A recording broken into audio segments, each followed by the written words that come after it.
Ma mère, c'est un peu quelqu'un d'hyper stressé et tout. Quand j'ai eu HEC, elle s'est renseignée, elle a vu les frais de scolarité à 60 000 €. Elle m'a dit, mais Isa, t'es sûre que c'est pas une arnaque et tout, cette école, genre, pourquoi tu veux faire ça? C'est vrai que pour ma famille, c'était vraiment un truc de fou, genre, que je passe le bac. Ils n'ont pas eu la chance de faire des études. Mes parents ont commencé à travailler à 16-17 ans.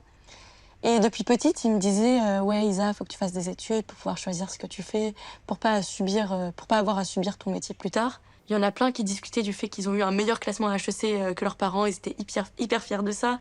D'autres qui parlaient de leur père qui était à Polytechnique. Souvent on demandait ouais, qu'est-ce qu'ils font tes parents? Et c'était tous un peu des fils d'eux, tu vois. Et je me disais, déjà, je me disais, d'un côté, j'étais un peu fière de moi parce que je me disais, ouais, j'ai réussi à arriver ici en ayant des parents qui n'ont pas fait d'études, qui sont pas du tout de cet univers-là. Mais d'un autre côté, je me disais, mais attends, je suis pas du tout à ma place. Qu'est-ce que je fous là?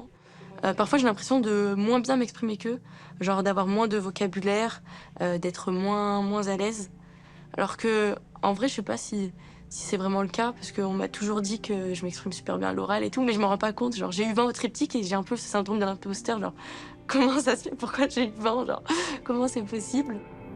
De base, je voulais être footballeuse professionnelle. C'est vrai? Ouais, c'était l'objectif. Je voulais pas du tout faire prépa, je connaissais pas et tout. Ouais, excellent. Donc j'ai un peu atterri à HEC par hasard. Ouais. Et maintenant, je sais pas trop vers où j'ai envie d'aller, quoi.